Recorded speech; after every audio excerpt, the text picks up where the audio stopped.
Bismillahirrahmanirrahim. Assalamualaikum warahmatullahi wabarakatuh. Alhamdulillah wassalatu wassalamu ala Rasulillah. Amma ba'du. Ustaz dan ustadzah yang dirahmati Allah Subhanahu wa taala, di kesempatan kali ini kita akan belajar materi baru idhar wajib dan bagaimana cara mengajarkannya kepada anak-anak semua. Oke, perhatikan ustaz dan ustadzah pada idhar wajib ini. Idhar wajib sebagaimana maknanya ya, idhar jelas, wajib artinya sesuatu yang pasti ya, atau sesuatu yang tidak bisa ditinggalkan. Idhar wajib artinya ada yang pasti jelas atau yang harus jelas begitu.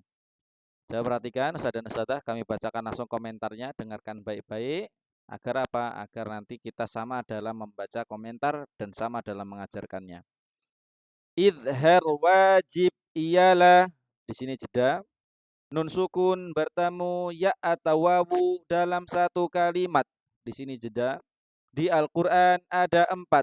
Contohnya, ad-dunya, bunyanun, sinwanun, qinwanun. Kami contohkan sekali lagi beserta dengan jeda Ustaz dan Ustadzah. Mohon diperhatikan pada jedanya agar sama setiap kelompok. Idhar wajib ialah nun sukun bertemu ya atau wawu dalam satu kalimat. Di Al-Quran ada 4. Contohnya, ad-dunya, bunyanun, sinwanun, qinwanun. Baik, apabila nanti Ustaz dan Ustazah sudah mengajarkan komentar ini kepada anak-anak, sampai anak-anak betul-betul lancar dalam komentar Indonesia maupun pada contoh ayat dengan bacaan yang benar tentunya, nggih. Bacaannya harus benar. Ad-dunya, du tidak boleh miring menjadi dun, ya. Kemudian sinwa jangan sampai miring menjadi sin, qinwa jangan sampai miring jadi qin.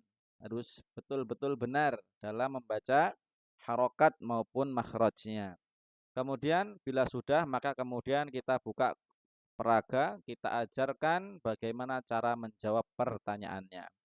Mohon bisa diperhatikan. Kita contohkan pada contoh yang pertama. Ad-dunya, dunya, dunya. Ada hukum bacaan apa? Idhar wajib. Mengapa? Karena nun sukun bertemu ya dalam satu kalimat. Nun sukun bertemu ya dalam satu kalimat. Nanti kontekstualnya disesuaikan, nggih. Diperhatikan sesuai dengan konteksnya, nggih. Disesuaikan dengan konteks yang ada. Kalau di sini nun sukun bertemu ya dalam satu kalimat, maka nanti ketika ditanya mengapa, jawabannya adalah karena nun sukun bertemu ya dalam satu kalimat. Kemudian untuk idhar wajib setahu kami ada 3 pertanyaan Ustaz-Ustadzah, nggih. Yang pertama tadi ada hukum bacaan apa? Kemudian yang kedua mengapa? Kemudian yang ketiga apa itu? Itu saja. Kita coba sekali lagi, nggih. Ad-dunya, dunya. Ada hukum bacaan apa? Idhar wajib. Mengapa? Karena nun sukun bertemu ya dalam satu kalimat, disempurnakan dalam satu kalimat. Kemudian yang pertanyaan terakhir adalah apa itu idhar wajib? Idhar wajib ialah nun sukun bertemu ya atau wawu dalam satu kalimat. Di Al-Quran ada 4. Contohnya, ad-dunya, bunyanun, sinwanun, qinwanun. Kami contohkan pada contoh sinwanun, nun sukun bertemu waw dalam satu kalimat. Sinwanun, sinwa, sinwa. Ada hukum bacaan apa? Idhar wajib. Mengapa? Karena nun sukun bertemu waw dalam satu kalimat. Apa itu idhar wajib? Idhar wajib ialah nun sukun bertemu ya atau wawu dalam satu kalimat. Di Al-Quran ada 4. Contohnya, ad-dunya, bunyanun, sinwanun, qinwanun. Coba Ustaz dan Ustazah di rumah bisa melanjutkan pertanyaannya. Saya tanya, Ustaz dan Ustazah silakan dijawab sendiri-sendiri. Qinwa, qinwa. Ada hukum bacaan apa? Oke. Mengapa? Oke. Kemudian pertanyaan terakhir, apa itu idhar wajib?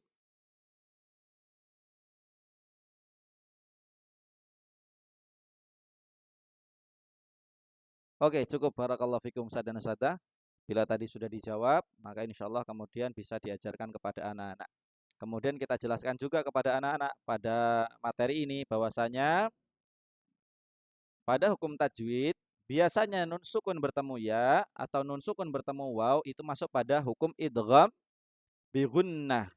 Tapi khusus pada empat kata ini atau empat kalimat ini, kalimat dalam bahasa Arab maknanya kata ya, atau empat kata kalau dalam bahasa Indonesia, dalam empat kata ini dikhususkan ad-dunya, bunyan, sinwan, dan qinwan ini tidak dibaca idgham bi gunnah. Akan tetapi ini ada hukum tersendiri disebut sebagai idhar wajib. Apa itu idhar wajib? Idhar wajib adalah nun sukun bertemu ya atau waw. Nun sukun bertemu ya, nun sukun bertemu waw dalam satu kalimat. Dalam satu kalimat atau dalam satu kata. Maka ini disebut sebagai idhar wajib. Maka ini dibaca jelas, tidak boleh diidghamkan, tidak boleh dibaca duya, buya, siwa. Nah, ini bacaan yang tidak tepat. Maka khusus empat kata ini atau empat kalimat ini dibaca jelas. Begitu Ustaz dan Ustazah yang dirahmati Allah Subhanahu wa taala, pada materi idhar wajib ini kami cukupkan. Sekian dari kami. Wassalamualaikum warahmatullahi wabarakatuh.